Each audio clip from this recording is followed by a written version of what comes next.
Olá, começa agora mais um programa Destaques e a Comissão de Assuntos Sociais do Senado discutiu assuntos importantes na saúde, como as fake news com relação à vacinação e o laudo do diagnóstico do transtorno espectro autista, que poderá ser permanente. O projeto de lei nesse sentido foi aprovado na semana passada. Atualmente o laudo precisa ser emitido frequentemente e a mudança vai evitar a sobrecarga dos pais e responsáveis por pessoas com autismo. Se não houver recurso para votação no plenário, o texto vai à Câmara dos Deputados.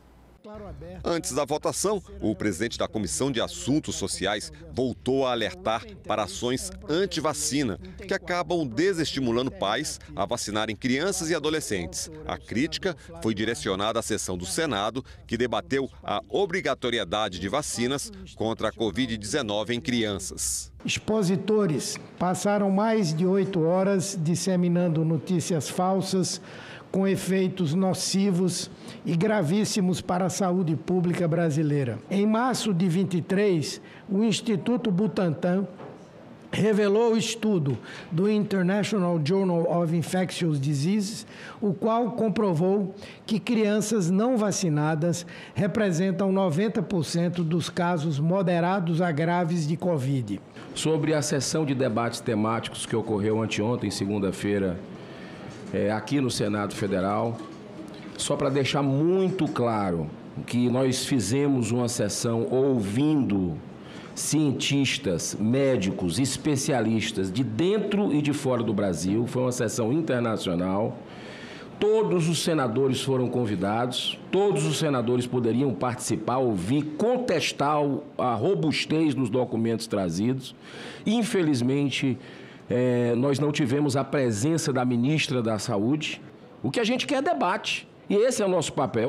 Pais irresponsáveis por menores, crianças, que mesmo sabendo que a ausência da vacina pode matar ou levar uma sequela irreversível e não vacina, isso é sim abandono de incapaz. Essa é a minha opinião. Voltando à pauta, os senadores aprovaram mudanças na CLT para que ações trabalhistas tramitem em segredo de justiça quando a transparência causar prejuízo às empresas ou ao próprio empregado. E laudos com o diagnóstico do espectro autista devem ser permanentes, evitando assim a burocracia para revalidar uma condição já atestada pelo profissional da saúde. É um projeto de lei extremamente singelo, mas muito importante para milhares e talvez milhões de pessoas, que diz que o laudo que ateste transtorno do espectro autista terá validade indeterminada. Quer dizer, uma vez diagnosticado, a pessoa tem, o laudo com prazo indeterminado. É o que as famílias querem, as pessoas desejam, para não terem que todo ano, cada 2 anos, atestar de novo que a pessoa é portadora do espectro autista. A Nascimento Apodi vem realizando ações voltadas para a educação, a saúde, a cultura e o esporte junto às comunidades do entorno onde as fábricas estão instaladas. Sobre o assunto eu converso com Cibele Borges, coordenadora de sustentabilidade da Nascimento Apodi. Está aqui comigo no estúdio. Cibele, obrigada pela sua presença. Obrigada, Elaine. Prazer estar aqui com você. Cibele, falando dessas ações, quantas unidades existem da Nascimento Apodi aqui no estado e onde é que elas estão localizadas? Nós temos 2 unidades fabris de cimento que ficam em Quixeré, ali no Vale do Jaguaribe, e no Pecém. Temos unidade de concreto também, mas cimento nós temos nessas 2 regiões. E como é que é o trabalho que vocês realizam junto a essas comunidades do entorno? Pois é, Laine, nós começamos em 2017 com o diagnóstico da comunidade do entorno da fábrica, que é a fábrica integrada lá no Vale do Jaguaribe, que é a mais completa, né? E nós identificamos demandas que nós poderíamos estar discutindo com a comunidade, mas também com o setor público, né? Também com a prefeitura. Então, nós criamos uma estratégia de comunicação sistemática, que são os comitês empresa-comunidade. Então, nós temos comitê empresa-comunidade se reunindo trimestralmente, tanto lá no Vale do Jaguaribe como aqui no Pecém, né? Então, nós convidamos a prefeitura, que é bem atuante, né? Atendeu bem esse chamado. Nós fizemos um planejamento estratégico lá em 2018 e conseguimos aí avançar com algumas demandas da comunidade, né? Então, o que a Nascimento Apodi quer demonstrar é que nós queremos sim ser parceiros da comunidade e ser parceiros da prefeitura na melhoria das condições dessa população, né? E no caso, quais foram as principais demandas que vocês ouviram da população nesse sentido? Olha só, em 2017 nós percebemos que apenas 10% das pessoas da comunidade tinham ensino médio. Conseguimos fazer uma parceria com o Serviço Social da Indústria, com a elevação da escolaridade, com a educação de jovens e adultos. Criamos um projeto chamado Construindo o Saber e nós já, em 2021, fizemos uma pesquisa de impacto e mais de 50% da população hoje do entorno da fábrica de Quixeré já tem ensino médio, né? Então, esse projeto deu muito certo, porque o Serviço Social da Indústria também atende às demandas da indústria, né? E eu acho que isso vai ao encontro do que a gente fala de sustentabilidade. Porque sustentabilidade também tem um aspecto econômico, né? Por exemplo, a empresa precisa contar com mão de obra local, qualificada, porque senão ela vai gastar até mais trazendo mão de obra de outros locais mais distantes. Então, o fato da gente promover isso, não só pelo aspecto de justiça social, de inclusão social, mas também pelo aspecto econômico, né? Então, acho que é um dos projetos que a gente pode citar como de grande relevância e de sucesso hoje na Cimenta Apodi. E uma vez que você fortalece a educação, né, de quem mora no entorno, você impulsiona cada vez mais, né? Tanto essa comunidade, quem está sendo, né, beneficiado diretamente, como até as gerações futuras, né? Exatamente. E nós temos tanto o público de colaboradores, porque a gente ainda pode ter algum déficit, então a gente atende colaboradores parceiros e comunidade, né? E seus familiares, porque esses familiares também poderão ser mão de obra qualificada, e não só para a indústria, mas para a sociedade, né?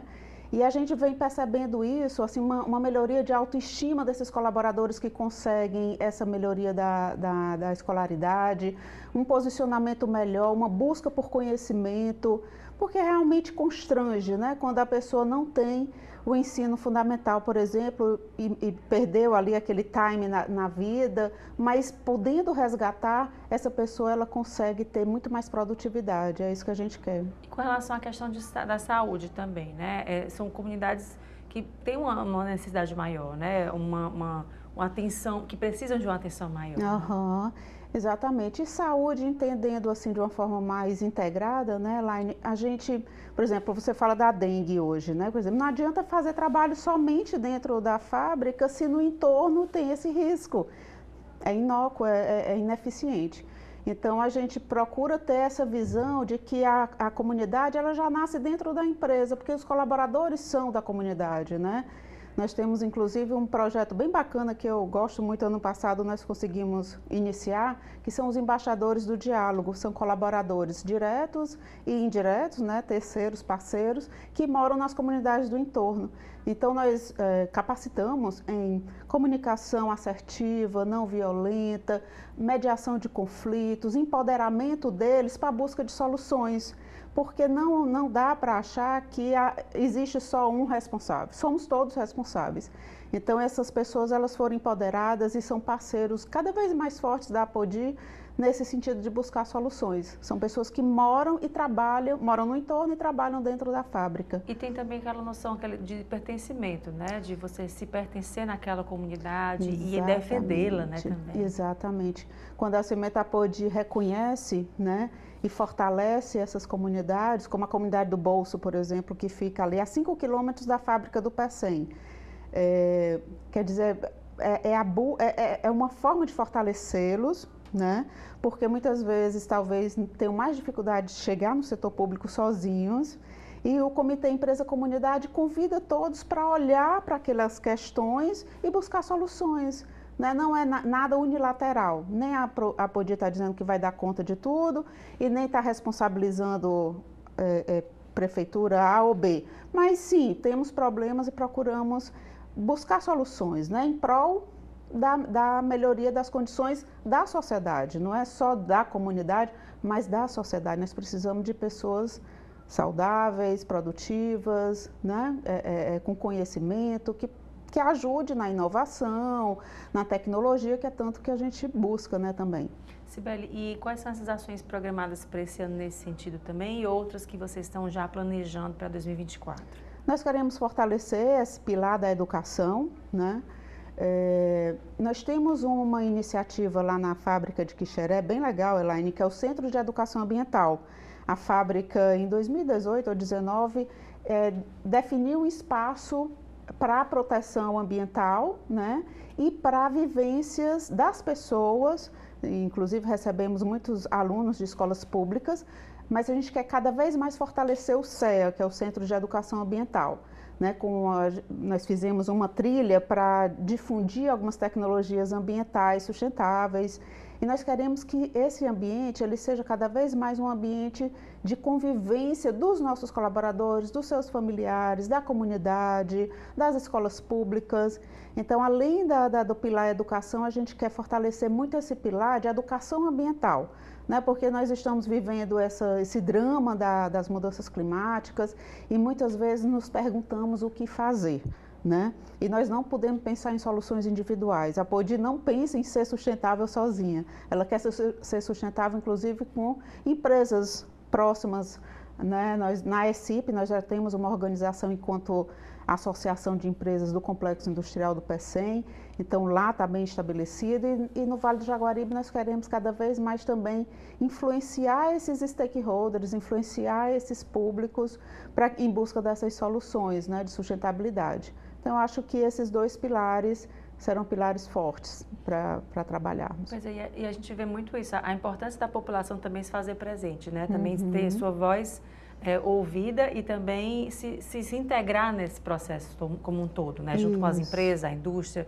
o poder público, né? Isso, eu acho que cada vez mais as pessoas precisam ter esses espaços onde elas se sintam respeitadas, ouvidas, porque o conflito ele vem muito por preconceitos, né? Nós temos preconcepções de que estão de lado A ou B, e na verdade eu acho que a gente tem que buscar para o diálogo, né? Se a gente tiver momentos, rodas de conversa e momentos de diálogo dessa forma mais intersetorial, eu acho que é um grande ganho.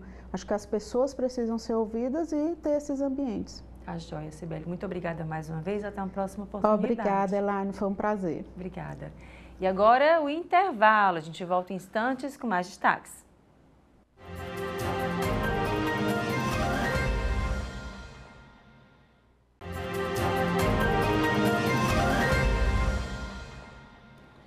E falando agora de saúde, de acordo com o Ministério da Saúde, estima-se que quase 1,5 milhão de pessoas no Brasil estão com Alzheimer, doença neurodegenerativa progressiva, que afeta milhões de pessoas em todo o mundo, infelizmente com 100 mil novos diagnósticos a cada ano. Sobre esse assunto eu converso com a neurologista Milena Pitombeira, está aqui comigo no estúdio. Doutora, muito obrigada pela sua presença. Obrigada, Elaine, pelo convite. É um prazer falar um pouco sobre essa doença que afeta tantos brasileiros, né? Pois é, a gente teve o mês de março aí, ou de fevereiro, perdão, que foi de relembrar da doença, mas nunca é tarde, né? A gente não pode deixar de lado, né? Sempre falar um pouco sobre essa doença. Primeiro de tudo, quais são os primeiros sintomas, né? E como é que ela aparece na vida da pessoa? O Alzheimer é uma condição que ela começa geralmente depois de 65 anos de idade, mas pode acontecer antes, normalmente após 65 anos de idade. Então, quais são os principais sintomas que os familiares ou o próprio paciente no começo pode perceber? É o esquecimento mesmo, é o comum esquecimento de fatos mais recentes, é a dificuldade de executar tarefas que normalmente conseguia executar, é não lembrar onde colocou aquele objeto, é esquecer uma senha de banco, são coisas que parecem muito comuns no começo, mas a gente diz que a gente deve prestar atenção quando começa a impactar na função, na funcionalidade daquela pessoa. Então, com o estresse de hoje em dia, eu até falo para as pessoas guardarem. Todo mundo pode esquecer alguma coisa, não é problema. Mas quando isso começa a impactar no dia a dia, a ter erros muito frequentes, a deixar de executar o que a pessoa fazia normalmente, isso deve chamar a atenção e procurar um neurologista para ser avaliado. E qual a diferença entre o esquecimento diário, porque a gente está na rotina, às vezes, eu esqueci uma chave do carro, eu esqueci de botar comida para esquentar, ou então eu esqueci determinada palavra. Qual a diferença desses esquecimentos que a gente tem no dia a dia para o esquecimento mesmo que pode ser Alzheimer?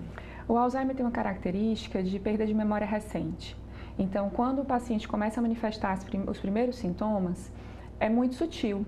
Então, geralmente, é importante que a família também participe da consulta para perceber e relatar os esquecimentos que ele coloca na conta do é normal.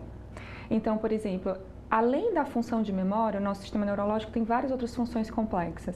A linguagem é uma delas, então é muito frequente também que o paciente comece a ter dificuldade de nomes, nomear objeto, não consegue relatar ou descrever uma coisa que ele conseguiria normalmente, que para ele seria simples. Ele começa a ter dificuldade, pode ter dificuldade de cálculo, pode ter dificuldade com o espaço, porque a gente está falando aqui de demência de Alzheimer, mas demência tem um diagnóstico muito amplo, tem outras causas de demência, embora a gente vá falar hoje de Alzheimer, mas existem outras funções do sistema neurológico fora a memória, como a linguagem, a capacidade visoespacial, o cálculo, que podem ser comprometidas. Então, o que é importante para diferenciar? É quando aquilo começa a impactar no dia a dia daquele indivíduo. Então, olha, é muito comum chegar no consultório, doutora, eu estou muito esquecida, mas é uma pessoa que está com alta carga de trabalho, está ansiosa, está estressada ou está deprimida, isso impacta na memória também. É por isso que é importante procurar um neurologista para fazer os testes cognitivos, para fazer o rastreio cognitivo. Existem testes que a gente aplica no consultório que consegue diferenciar um pouco o que seria um esquecimento normal, digamos assim, de um esquecimento patológico secundário a uma demência de Alzheimer. A gente teve aí a Covid, né? Ainda está com a Covid presente, né? E muitas pessoas relatam os esquecimentos, né? Ai, porque eu boto na conta da Covid. Né? Se eu tive Covid, depois que eu tive, comecei a esquecer algumas coisas. Tem relação isso? Tem relação sim, isso é uma coisa que a gente não sabia, né? A pandemia veio mostrar pra gente que algumas infecções virais podem ter impacto no desempenho cognitivo, na memória. Hoje tem várias universidades estudando isso, inclusive a Universidade Federal do Ceará tem uma pesquisa da qual eu fiz parte inicialmente, e o grupo de lá conduz, que é o impacto da Covid na memória. Então, existe um termo que eles chamam de brain fog, que é como se fosse o cérebro um pouco enevoado, meio nebuloso, que pode acontecer concomitante à Covid. O vírus da Covid ele pode entrar no cérebro, mas ele não é que ele vai determinar uma demência de Alzheimer, tá? Então, isso tem que ficar bem claro. Mas existe sim um impacto em alguns pacientes, a gente precisa entender por quê, enquanto ciência, da infecção da Covid nas funções cognitivas. Então, eu até falo para o paciente, sim, o seu sintoma é real, você está sentindo isso mesmo, a ciência já entende, mas isso não é uma demência de Alzheimer, isso é um sintoma que a gente vai precisar entender ao longo do tempo, mas que sim, pode ter impacto no desempenho de memória, sim. E isso está se apresentando permanente ou é provisório? Já se mostra alguma coisa? A maior parte é provisório, mas tem alguns pacientes com quem a gente chama de Covid longa. Então, acho que esse termo já foi até colocado na mídia em alguns momentos. Essa Covid longa, essa persistência dos sintomas, é uma coisa que a gente precisa entender. Então, algumas pessoas relatam uma fadiga, tanto física quanto mental, quanto um pior desempenho de memória a longo prazo, mesmo meses depois da infecção por Covid. Mas isso ainda é um mistério que a gente precisa desvendar. A senhora falou com relação à demência, né? Que ela é muito maior, né? O Alzheimer é apenas um pedacinho dela, digamos assim, legalmente falando. Em que ponto a gente pode diagnosticar a demência na pessoa, assim, 40 anos, 30 anos? Isso pode acontecer em pessoas mais novas, digamos assim? Pode, mas é extremamente raro. Então, quando a gente tem um paciente, não é extremamente raro porque Alzheimer é uma doença muito comum, né? Então, a gente fala de uma doença que afeta mais de 1 milhão de brasileiros e em 2030 esse número vai duplicar. Né? Então, a gente precisa falar muito sobre demência porque a nossa população está envelhecendo e o principal fator de risco para a demência vir é a idade. Então, quanto mais idosos nós tivermos na nossa população, maior o número de diagnósticos de demência ao longo do tempo. Pode acontecer antes dos 50 anos? Pode, mas é mais incomum e geralmente existe uma carga genética maior. Por que eu falo carga genética? Porque é importante as pessoas entenderem que Alzheimer não é uma doença hereditária. Mas existe um componente genético muito importante. Então, ter um familiar que teve um diagnóstico de Alzheimer aumenta a chance de você ter Alzheimer ao longo da sua vida. Então, isso parece um pouco sombrio, mas o que é importante lembrar? O outro lado, tem todo o restante dos fatores de risco que você, indivíduo, pode controlar. Que você, se você sabe que seu avô, que a sua mãe teve Alzheimer, então comece cedo na vida a fazer o que você precisa fazer para proteger o seu cérebro.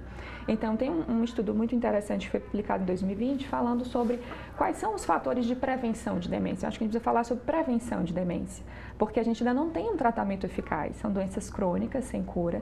Então, como é que a gente previne? Vamos falar sobre o que é possível fazer, né?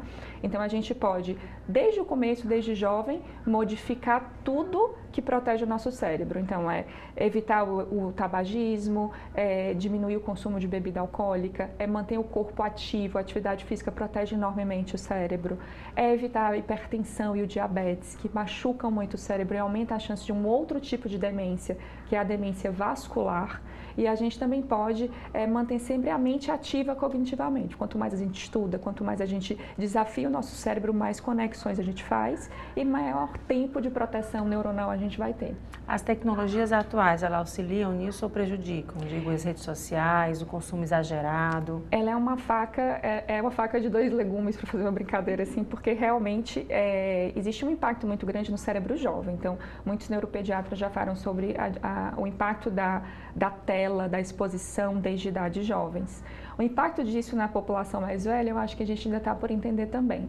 Então, uma coisa que prejudica muito a memória e que aumenta o risco de demência é o isolamento social.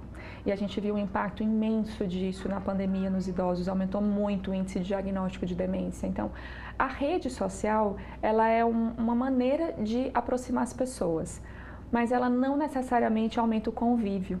Então, o que eu acho que as pessoas têm que lembrar é que a tecnologia ela pode ser nossa aliada, mas que nada substitui a presença, o convívio, o toque diário, a família estar junto, porque realmente o isolamento social é um fator determinante para o aparecimento de demências e para a evolução mais rápida. A gente vê muito assim, às vezes, a utilização de caça-palavras, né? Os livrinhos, né? Que muitos idosos utilizam, enfim.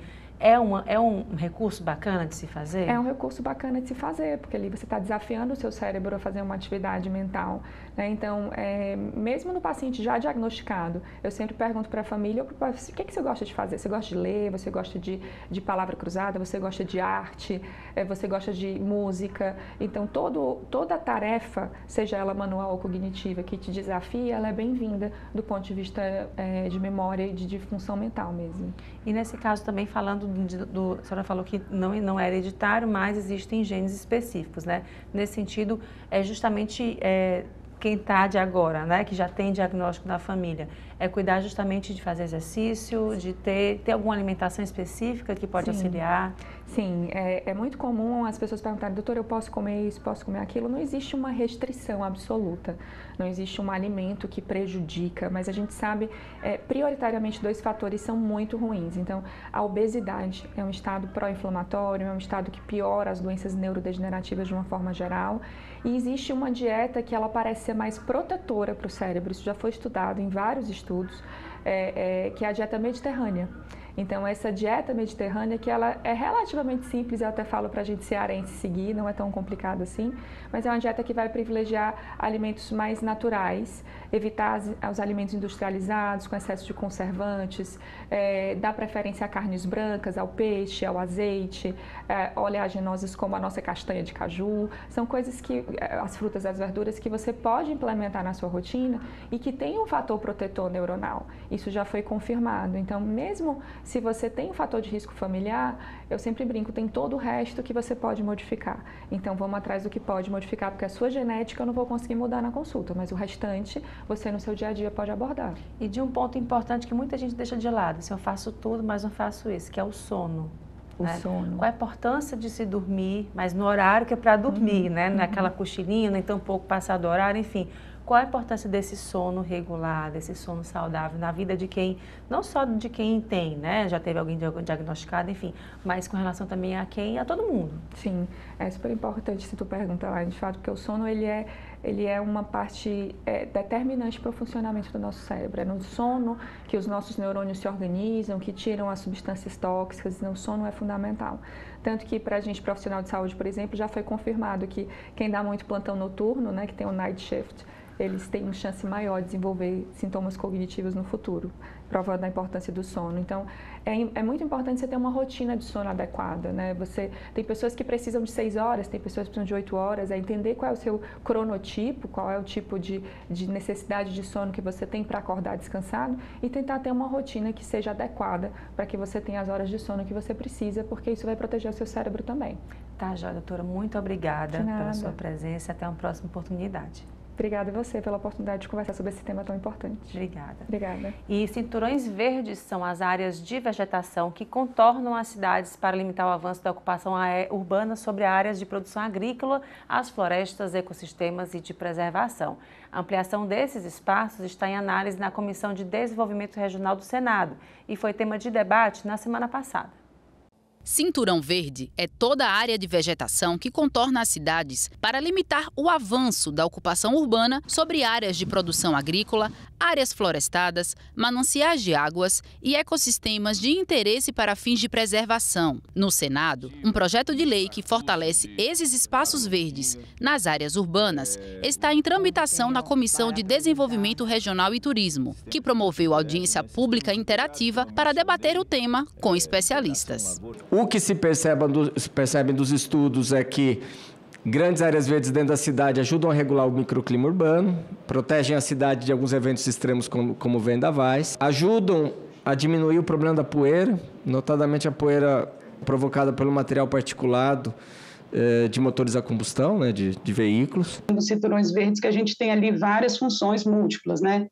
Tanto da própria saúde, né, da conservação dos recursos hídricos, da proteção dos solos, né, e também até, de certa forma, muitas vezes, da segurança alimentar de algumas famílias, né, da intensificação da agricultura em alguns municípios. Por ser um projeto que modifica leis já existentes, o senador Zequinha Marinho apresentou algumas ressalvas, destacando a necessidade de aprofundar o debate, principalmente nos municípios. Para ele, fazer valer as leis já existentes seria suficiente. Eu não vejo, particularmente, fazendo só uma consideração aqui, a necessidade de se criar mais uma lei.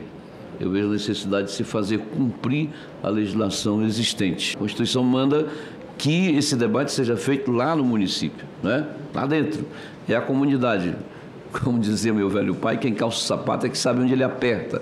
Quem mora numa cidade, tem interesse sobre ela, é que tem que participar e decidir sobre esses encaminhamentos. As prefeituras precisam fazer valer a lei. E a gente fala agora de negócios. Diante da complexidade dos tributos e as obrigações fiscais, as empresas de todos os tamanhos muitas vezes se sentem perdidas. É aí que entra o diagnóstico tributário, que pretende proporcionar mais clareza e eficiência nesse cenário, garantindo que as empresas cumpram suas obrigações de maneira eficaz. Para saber mais como isso funciona, eu converso com a diretora-geral do Grupo Controller, Solange Marinho. Solange, muito obrigada pela sua presença. Olá, Elaine, a todos. É uma satisfação estar aqui com vocês para conversar um pouco sobre o diagnóstico tributário. Pois é, Solange, falando sobre isso, né? Assim, empresas de todos os tamanhos e portes, enfim, né? Elas podem passar por isso. Como é que isso facilita, né? Como é que vocês trabalham para facilitar que essas empresas possam, né, de forma organizada, agitar aí seus tributos? Então, o diagnóstico tributário, ele é um diagnóstico prévio sobre toda a vida tributária dos últimos 5 anos das organizações. Como ele é prévio, ele faz um levantamento, um cruzamento entre as obrigações principais e as acessórias.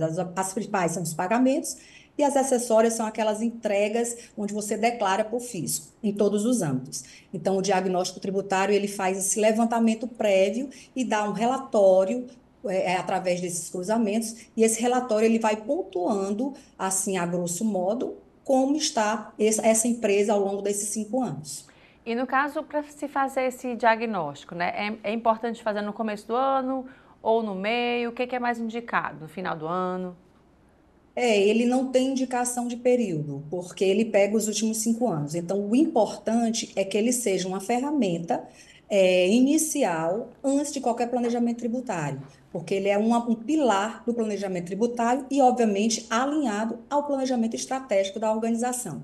A empresa, antes de fazer o planejamento estratégico, ela tem que entender como é que está a sua gestão do passivo tributário, que a gente chama. Passivo tributário é o quê? O que a empresa tem a pagar e, obviamente, quando ela não tem esse diagnóstico, ela precisa entender se ela tem algum risco e algum impacto nesse planejamento por ela não saber o que é que está por trás de todos os dados e todos os números. Hoje, no Brasil, nós temos, em média, 34 mil leis que regem o âmbito estadual, municipal e federal. E aí precisa estar atento a essas alterações constantes diariamente. E às vezes o empresário ele entende que está correto, mas ele infelizmente às vezes se depara com a fiscalização onde encontra um risco, um impacto fiscal que ele não sabia. E o diagnóstico tributário ele levanta essa visão um pouco mais analítica sobre o que pode acontecer. Inclusive também ele faz um aparato prévio sobre quais benefícios que a empresa está deixando de usar através dos seus tributos. Então, ele é bem abrangente e é prévio. Porém, após o diagnóstico, a gente também pode seguir com essa empresa para fazer umas análises mais preciosas, mais customizadas dentro da organização para entender o negócio da empresa. Pois é, e até porque quando você não identifica de onde está saindo, onde está entrando, assim, no caso, né, de fluxo, enfim, do dinheiro, você não consegue identificar, mapear, fica difícil, né, de identificar eventuais problemas que possam aparecer. E quando aparece, às vezes não tem mais nem o que resolver, né?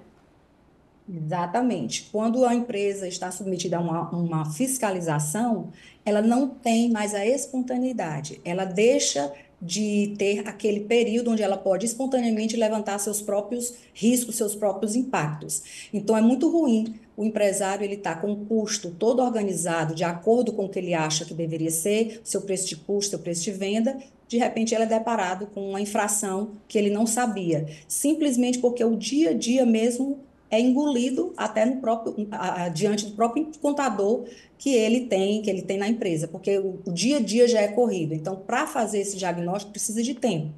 E a gente desenvolveu plataformas, né, tecnologias de robôs, inteligência artificial, que ela pode sim agilizar esse levantamento e trazer de forma mais rápida esse ganho, esse benefício para o empresário. E aí, nesse caso, nessa ferramenta que vocês utilizam, né, como é que é o acesso? É por aplicativo, é site?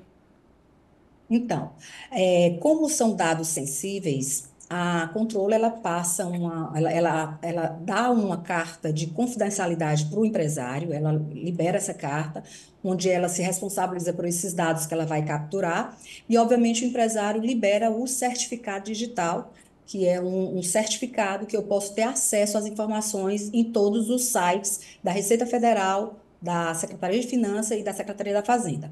Então, através dessa captura de dados, as minhas plataformas, elas tanto dos 3 entes tributantes, ela pode cruzar essas informações que já estão lá dentro do ambiente do fisco.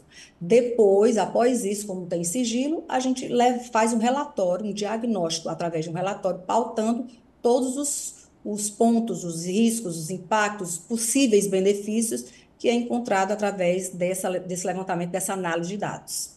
E aí, nesse caso, o acesso a esse resultado, né, chegar ao diagnóstico, é algo rápido, demora algum tempo? Pronto. Normalmente é muito rápido, tá? Normalmente é muito rápido. Pelo acesso do certificado digital, eu consigo capturar todos os dados. E o tempo vai depender do tamanho dos dados da empresa. Se ela é uma indústria, se ela é um comércio, se ela é um serviço, vai depender disso. Mas não chega mais do que 10 dias. No máximo 10 dias, a gente já tem esse levantamento realizado. Obviamente, o levantamento, como eu não estou dentro da empresa, ele vem um levantamento exatamente cruzando os dados que já está no olhar do fisco, seja estadual, federal ou municipal. Então, o que o fisco está olhando, eu consigo verificar também. É como se fosse uma lupa, né? Uma lente de aumento aí para o que a gente não está identificando na empresa no dia a dia, né?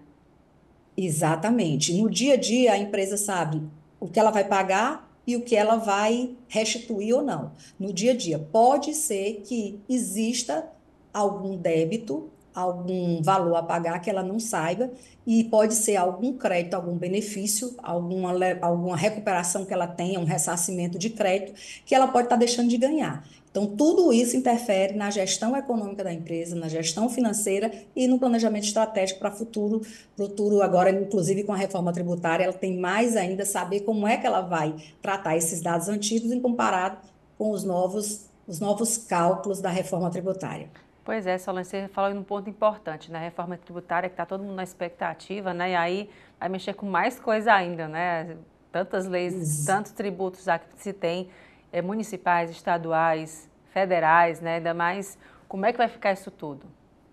Exatamente. E a gente diz que a empresa vai ter que ser mais do que nunca ambidestra, ou seja, ela vai ter que cuidar com o que ela está fazendo hoje, de acordo com a lei que está atualmente, e tem que fazer um paralelo com a nova lei da reforma tributária. Então, o diagnóstico tributário também dá essa perspectiva de como ela está fazendo um corte zero de 2023 para trás, com esse novo 24 em diante, que já é para cuidar, para estudar, para analisar como é que vai ser o seu negócio diante do novo cenário da reforma tributária.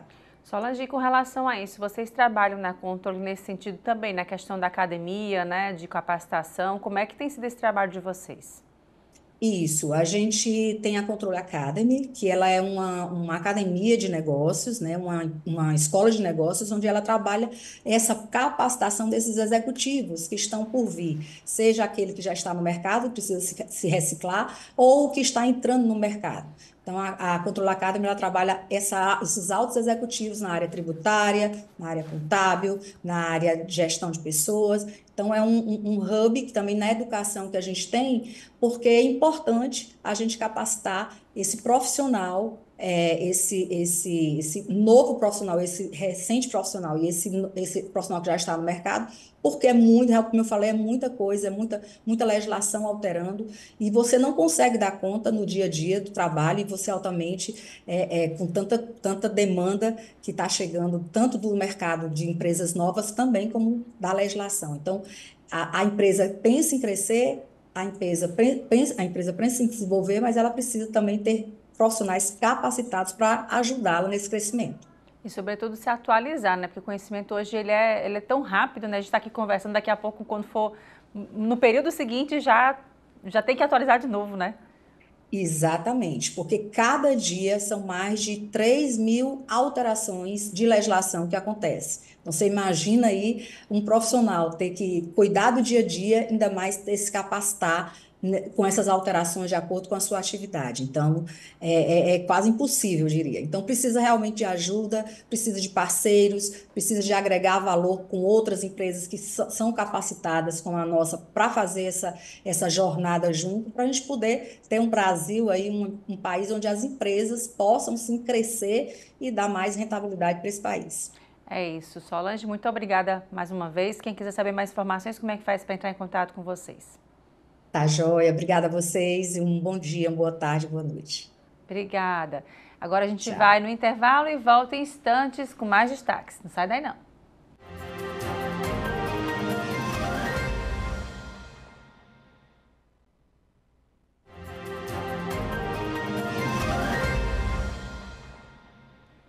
E a segunda edição do Outlet Feira Regional da Beleza, organizado pela Associação dos Cabeleireiros do Estado do Ceará, já tem data marcada, dia 21 a 23 de abril, no Pavilhão Almofala, no Centro de Eventos do Ceará. Sobre a programação, eu converso com o presidente da associação, Gurgel do Amaral. Obrigada pela sua presença, Gurgel. Muito obrigado. Nós vamos falar aqui sobre a Outlet, que é a segunda edição dessa feira, uma pequena feira, é um outlet. É a nossa feira grande no mês de outubro. E essa é uma feira pequena, onde os profissionais, os donos de salões, podem reabastecer com as suas mercadorias a preço bem variado e baixo, né? É como um outlet. Então, nós vimos na primeira, foi um sucesso, e criamos a segunda edição agora, nesse mês de abril, sempre no mês de abril. E aí, nesse caso, nessa feira, então, são 3 dias, é isso que os profissionais fazem parte desse momento, né? 21, 22 e 23 de abril, são 3 dias. Nessa feira nós temos pouco distante, quer dizer, pouco eu digo em relação ao que é a grande feira de outubro. Porém, ela já está bem, quase todas vendidas, e a procura está sendo muito boa, graças a Deus, né? Por quê? Porque essa feira tem um grande público, às vezes nem tanto, o público todo é só aquela pessoa que vai lá e compra e volta, não fica dentro da feira por muito tempo, porque a atração mesmo são produtos baratos e de qualidade. E nesse caso, o trabalho da associação para esse ano, né? Além do outlet que vai ter agora em abril, a feira em outubro, como é que estão sendo os trabalhos para 2024? Nós trabalhamos o ano inteiro nesses dois eventos, né? Em abril a outlet, mas a feira grande mesmo, que ocupa todo o espaço os vestuários, o pavilhão todo é da feira de outubro. Já também já tem data marcada. E aí nesse... Dia 13 a 16 de outubro. Já agora para outubro já está com a data fechada, né? Está fechado. Gurgel, então, é muito bom, porque essa nossa feira ela consolidou uma feira de negócio. Nós fazemos a feira, uma feira que é uma das maiores do Brasil atualmente, quer dizer, para nós nordestinos, é muito bom, porque quando foi destacada em todas as redes sociais do ano passado, e chega no ponto de ser a segunda feira maior do Brasil, de público e de vendas.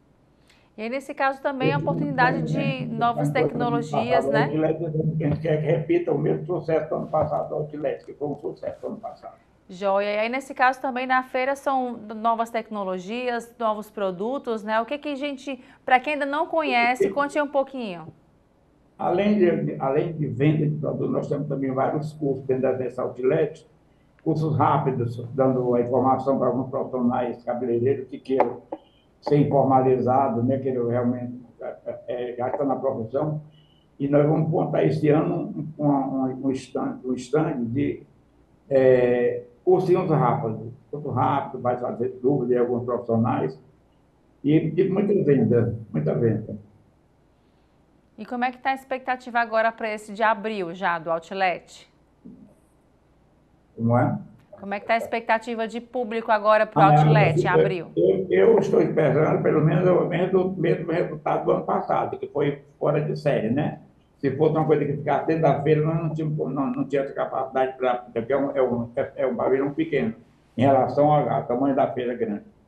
E foi então que nós aumentamos um pouco para poder dar essa evasão de pessoas que ano passado muita gente não conseguiu. Isso é mais 3 dias, nós temos um horário normal, naquele horário de 1 às 20 horas, né? É sempre nessa parte, mas tem muita rotatividade, porque não tem muita coisa parada. Realmente, esse ano vai ter um stand que alguns profissionais vão mostrar as suas capacidades, dando aula. Além das vendas, que é o ponto forte para os grandes salões e pequenos também.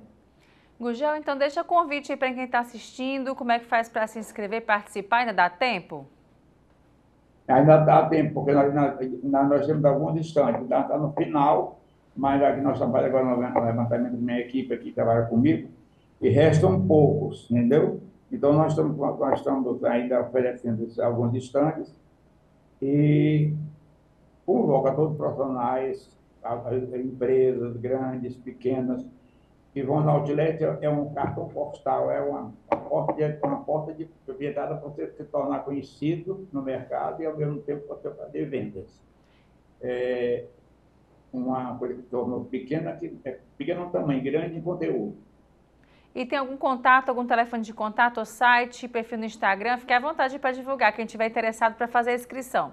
Nós temos o nosso site, mas também quem não quiser pode entrar diretamente com a Associação do Cabeleireiro, 3221-6623. Tá joia, Gurgel. Muito obrigada mais uma vez e até uma próxima oportunidade. Eu que agradeço e convoco todos os profissionais da área da beleza, não só os grandes salões, mas também os pequenos, que é realmente para ver essa efervescência de bons produtos, preço bem baixo, que você vai fazer a sua estoque para o fim do ano. Tá joia. Muito obrigada mais uma vez. Né? Obrigada. E agora, mudando de assunto, com aulas gratuitas de dança a futebol, o Instituto Catiana Pena tem mudado a vida de centenas de jovens da periferia de Fortaleza. O crescimento na procura pelo Instituto indica a relevância do trabalho que tem sido feito. A execução correta do movimento exige paciência. Pela primeira bem aberta. 3, primeira bem aberta. Agora vai fora do chão, subiu.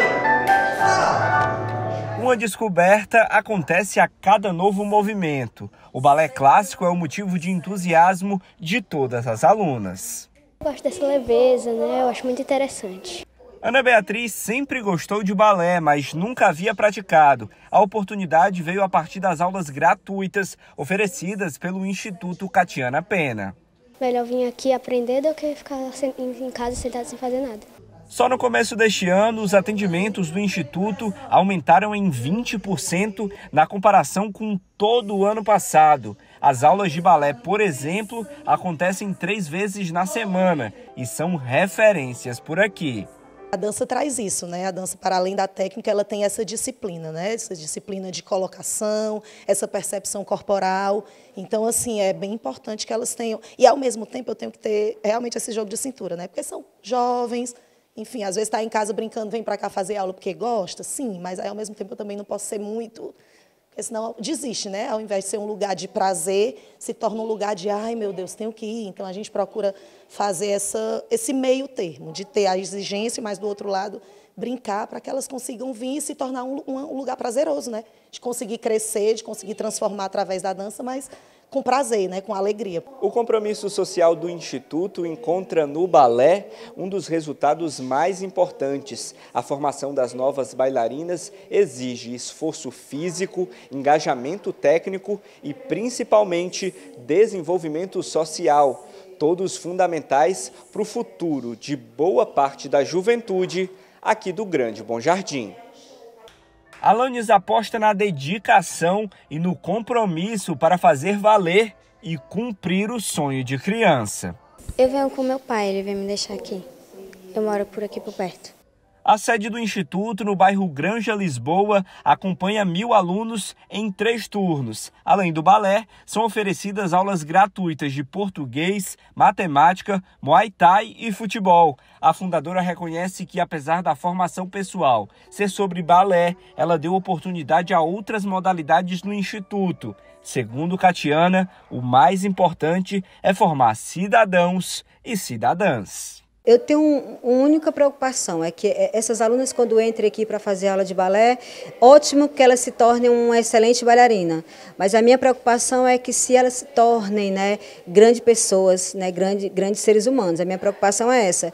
E para entrar na instituição, é um processo muito simples, a gente não trabalha com seleção, nós abrimos um período de inscrição, onde as famílias têm aí um prazo longo para fazerem a sua inscrição, e sempre priorizando escolas públicas, crianças que vêm da baixa renda, crianças pobres, carentes, do Grande Bom Jardim, porque esse é o perfil, é esse perfil que eu acredito que precisa estar dentro da instituição, né, recebendo toda essa assistência que o Instituto oferece, com a alimentação, né, com a educação, com a prática esportiva, com a prática cultural.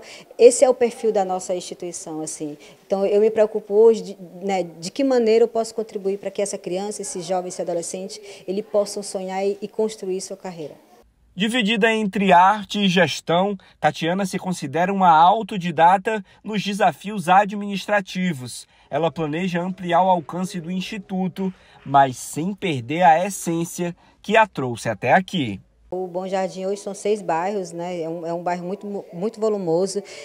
Acredito que ele precisa ainda mais dessa estrutura, eu acho que ele precisa ainda mais que o Instituto expanda, que a gente consiga transitar em outros cenários, né? Que eu tenho uma grande vontade de trazer curso profissionalizante para jovens, porque precisamos desses espaços. Estamos preocupados aí com o mercado de trabalho também, porque aqui é um lugar que a gente prepara para a vida. Então, eu quero estar estruturado, eu quero estar sempre alinhado com o que a comunidade esteja necessitando.